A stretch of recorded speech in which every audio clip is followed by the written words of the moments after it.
Hello dear students. तो आज हम लोग जो है स्टार्ट करने वाले हैं अगले एक्सरसाइज आपकी जो चल रही थी उसी एक्सरसाइज को आज हम लोग आगे बढ़ाते हुए चलेंगे। ठीक। अब आगे की बात हम लोग इसी प्रकार समझते रहेंगे। तो भैया प्रांजल पटेल, गुड मॉर्निंग। और अभी तक बाकी बच्चे कहाँ हैं? अभी बच्चे लाइव नहीं आए हैं। कहाँ पर बच्चे हैं? अभी इन बच्चों को जरा एक बार बता दीजिएगा कि आपकी क्लास लाइव हो चुकी है। सभी बच्चे जल्दी जल्दी से जुड़ जाइएगा ताकि हम लोग जो है अपनी बात को बहुत जल्दी से स्टार्ट कर सकें, है ना। तो सभी बच्चे जुड़ जाइएगा एक बार ताकि हम लोग अपनी बात स्टार्ट कर सकें।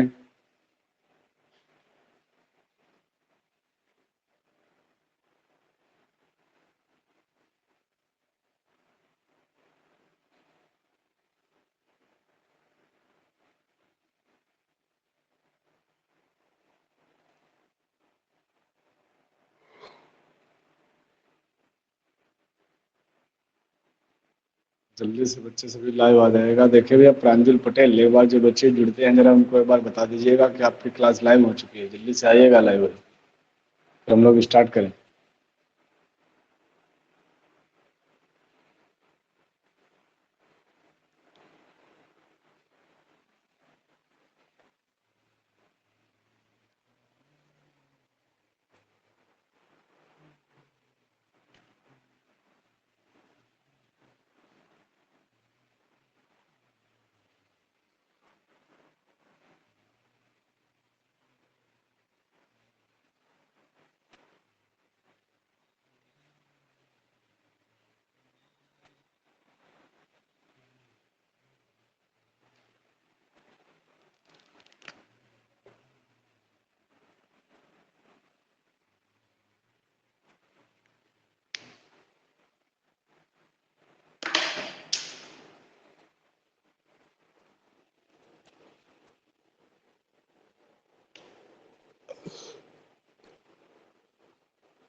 चलिए फिलहाल देखिएगा।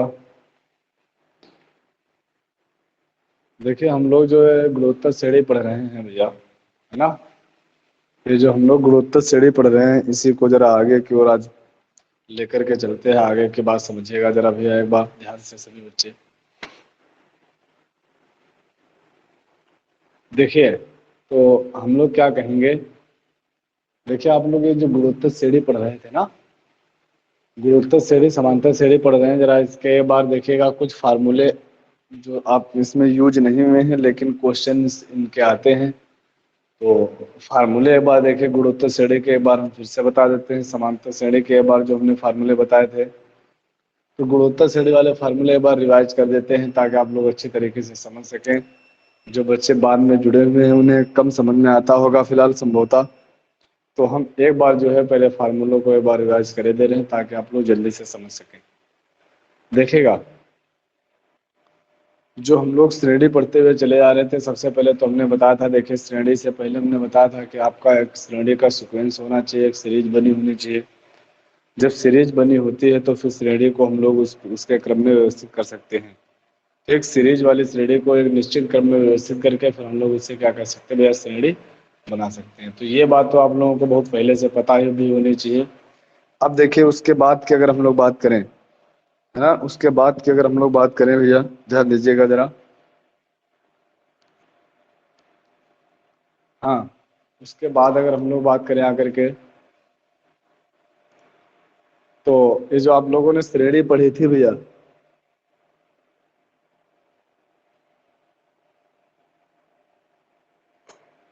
ये जो श्रेणी हम लोगों ने पढ़ी थी उसमें हमने कहा था सीक्वेंस के बाद जो हम लोग श्रेणी बना रहे थे, फिर वहां पर देखिए श्रेणी दो प्रकार की थी, समांतर श्रेणी, गुरुत्तर श्रेणी और हरात्मक श्रेणी भी थी। हमने कहा था कि आपके कोर्स में जो है केवल समांतर श्रेणी और गुरुत्तर श्रेणी रखी गई है। तो जरा सबसे पहले एक बार बात कर लेते हैं भैया किसकी, गुरुत्तर श्रेणी की हम लोग एक बार बात कर लेते हैं। देखिएगा जरा, जिससे आपको समझ में भी आने लगे।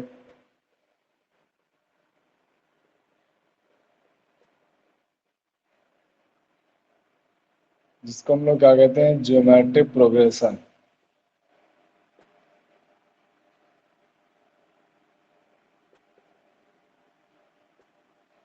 ज्योमेट्रिक प्रोग्रेशन इसको हम लोग कहते हैं।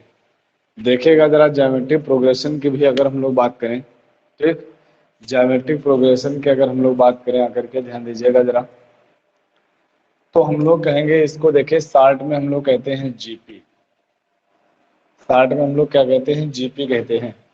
और हमने कहा था कि देखिए अगर जीपी में हमने क्या किया था, ये देखिए ये अगर पद लिखे हुए हैं A1 A2 A3 A4 A5, और हमने लास्ट तक मान लिया अगर कि भाई n पद लिखे हुए हैं, लास्ट में हमने मान लिया कितने पद लिखे हुए हैं, n पद लिखे हुए हैं। तो जरा देखेंगे आकर के कि ये जो n पद लिखे हुए हैं यहाँ पर सबसे पहले, तो हमने कहा था कि देखिए गुणोत्तर श्रेणी तब बनेगी जब इनके पदों का अनुपात बराबर रहेगा। गुणोत्तर श्रेणी तब बनेगी जब इनके पदों का जो अनुपात है वो भैया बराबर रहेगा, तभी हमारी ये गुणोत्तर श्रेणी बनेगी आकर के। तो देखते हैं भाई, जो पदों का अनुपात होता है उसको हम लोग कह लेते हैं क्या, सार्व अनुपात।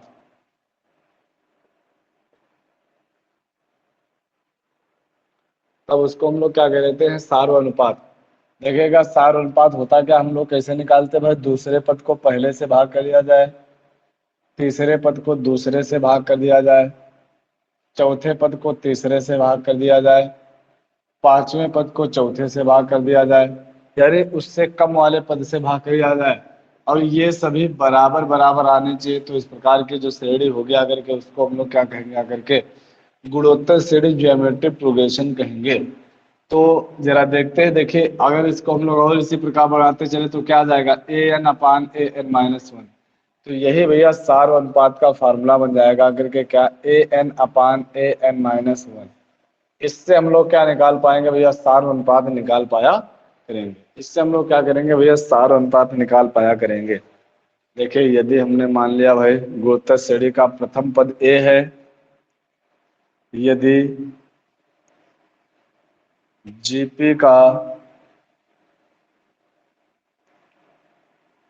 प्रथम पद a सार्व अंतर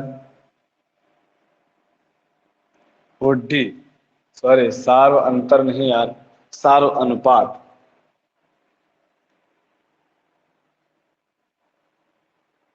क्या कहें, सार्व अनुपात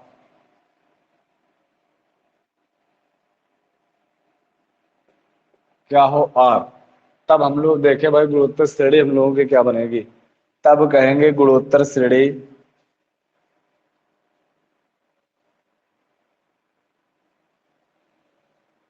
गुणोत्तर श्रेणी क्या बनेगी आकर के, पहला पद होगा ए, दूसरा हो जाएगा ए आर, तीसरा हो जाएगा ए आर स्क्वायर, चौथा हो जाएगा A R cube, A R की पावर 4। इसी प्रकार लास्ट तक अगर चलता रहेगा तो इसका जो nवां पद होगा वो बन जाएगा हमारा कितना, ए आर की पावर n-1, ए आर की पावर n-1। अब जरा यहां से हम लोग को देखिए क्या देखना है भैया, हमने कहा था कि देखिए जितने किसी भी श्रेणी में जितने पद होते हैं, किसी भी श्रेणी में किसी भी श्रेणी में जितने पद होते हैं, हमने कहा था वो पद उसका अंतिम पद कहलाता है। लास्ट का जो पद उसको हम क्या कहते हैं, अंतिम पद। अगर 5 पदों वाली श्रेणी है तो जो 5वां पद होगा वो अंतिम पद होगा। अगर 7 पदों वाली श्रेणी है जो 7वां पद होगा वो अंतिम पद होगा। 9 पदों वाली श्रेणी है तो जो 9वां पद होगा वो अंतिम पद होगा। और अगर n पदों वाली श्रेणी है तो उसका जो nवां पद होगा वही क्या होगा, अंतिम पद होगा। तो हमें ये बात यहाँ से पता चल गई कि श्रेणी का अंतिम पद क्या होगा, अगर के nवां पद। श्रेणी का अगर हम लोग अंतिम पद निकालें, अंतिम पद एल का मान अगर निकालें तो वो किसके बराबर होगा, अगर के जरा देखते रहिएगा भाई। अंतिम पद अगर निकालेंगे तो वो क्या होगा, nवां पद होगा, करके nवां पद। तो nवां पद, अच्छा nवें पद का फार्मूला अभी हम लोगों को पता चला था क्या, nवें पद का फार्मूला था हम लोगों का, nवां पद था ए आर की पावर एन माइनस वन, तो अंतिम पद भी यही हो जाएगा आगे का कितना, ए आर की पावर एन माइनस वन। बताओ भैया क्या इतना समझ में आ रहा है? जल्दी से बताइएगा एक बार, जल्दी से बताइएगा एक बार, क्या इतना समझ में आया?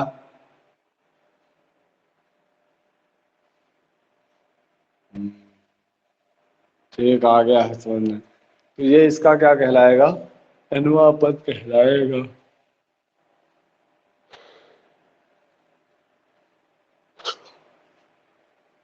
तो इसका ये क्या कहलाएगा भैया? एनवा पद कहलाएगा। तो ये बात तो फिलहाल आप लोगों को समझ में आ ही रही होगी, है ना?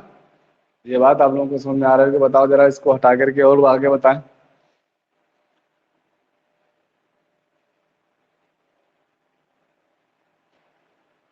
स्क्रीनशॉट ले लीजिएगा, देखिए आगे।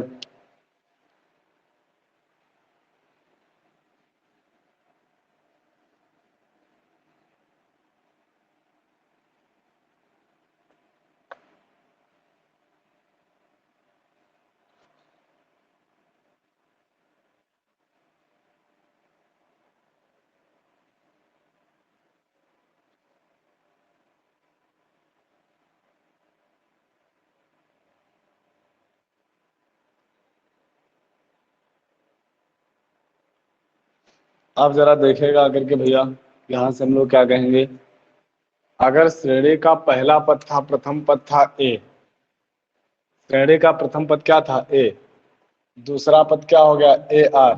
तीसरा पद क्या हो गया? A R square. फिर क्या हो गया? A R cube.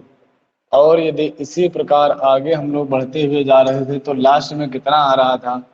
A R की पावर एन माइनस वन। कितना आ रहा था भैया? ए आर की पावर एन माइनस वन आ रहा था। और अब जरा बात ये समझ लीजिएगा, उसी को हम लोगों ने क्या कह लिया था?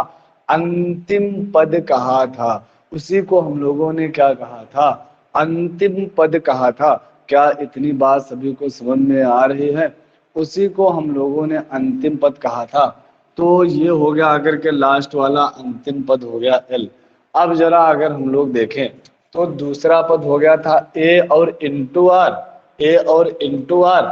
अच्छा, तो फिर इस प्रकार से अगर हम लोग अब देखें आकर के भाई, इस प्रकार से हम लोग अब देखें आकर के, जरा यहाँ पर बात खत्म करके, यहाँ पर बात खत्म करके हम लोग जरा देखते हैं भैया, समांतर श्रेणी पर वापस आते हैं। समांतर श्रेणी पर वापस जरा आते हैं, देखिएगा जरा। तो समांतर श्रेणी में हम लोगों ने देखा था क्या? पहला पद अगर ए था, दूसरा पद हो गया था ए प्लस डी, फिर ए प्लस थ्री डी, और लास्ट वाला पद हम लोगों का क्या था? एल। तो हमने कहा था कि अगर ये एल है तो इधर वाला पद होगा अगर के एल माइनस डी, इधर वाला होगा एल माइनस टू डी। यही तो बताया था अगर के भैया, यही तो बताया था अगर के। और अगर यहाँ से हम लोग प्रारंभ से एनवा पद देख रहे थे, जरा याद कर लीजिए भाई, प्रारंभ से एनवा पद था A plus N minus one into D. और अगर अंत से एनवा पद देखना पड़ता था, अंत से एनवा पद, तो इधर से अब जब हम लोग शुरू करते थे डी घटाते हुए जा रहे थे तो वो आ रहा था L minus N minus one into D. यही तो आ रहे थे। तो यहाँ पर भी जरा हम लोग देखेंगे आखिर के भैया, गुणोत्तर श्रेणी में भी वापस बढ़ते हैं जरा।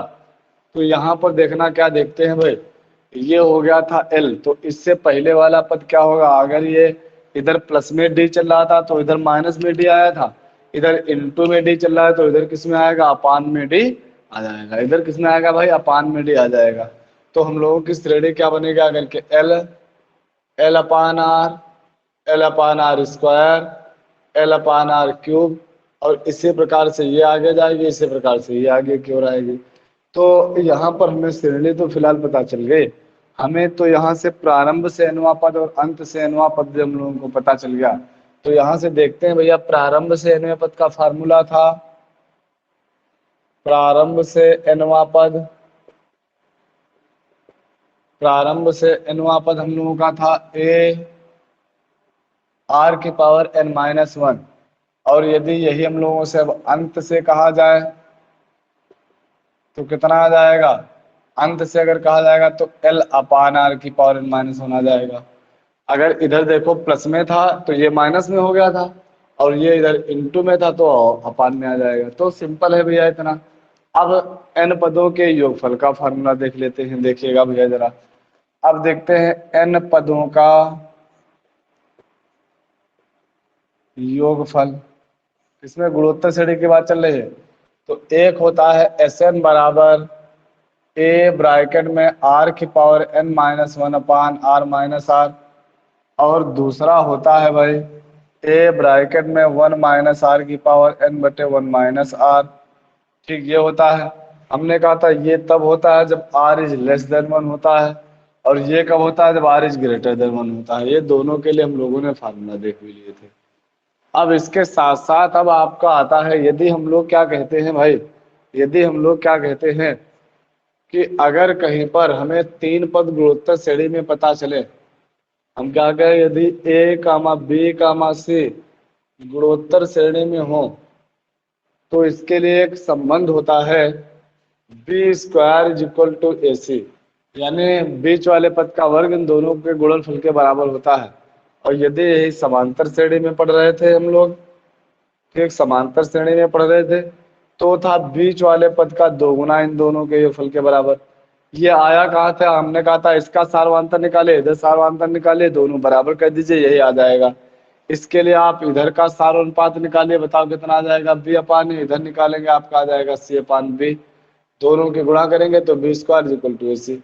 तो यहाँ से ये जो भैया आपका है सार अनुपात से निकल कर आ जाएगा। बताओ इतनी भी बात सभी लोगों को समझ में आ गई है? जल्दी से बोलिएगा एक बार, जल्दी से बोलिएगा एक बार, इतना भी समझ में आ गया होगा सभी लोगों को? आया नहीं आया? आ गया होगा संभवतः। ठीक, आ गया। इसका स्क्रीनशॉट ले लीजिएगा। फिर आपको देखिए, अब विविध वाली प्रश्नावली में हमें सभी फार्मूलों की जरूरत पड़ती है, इसीलिए हमने फार्मूले पहले पढ़ा दिए हैं।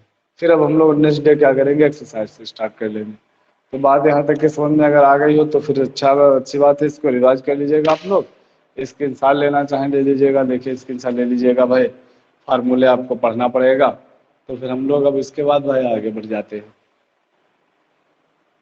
चलिए फिलहाल आज की क्लास हम लोग यहीं तक रखते हैं।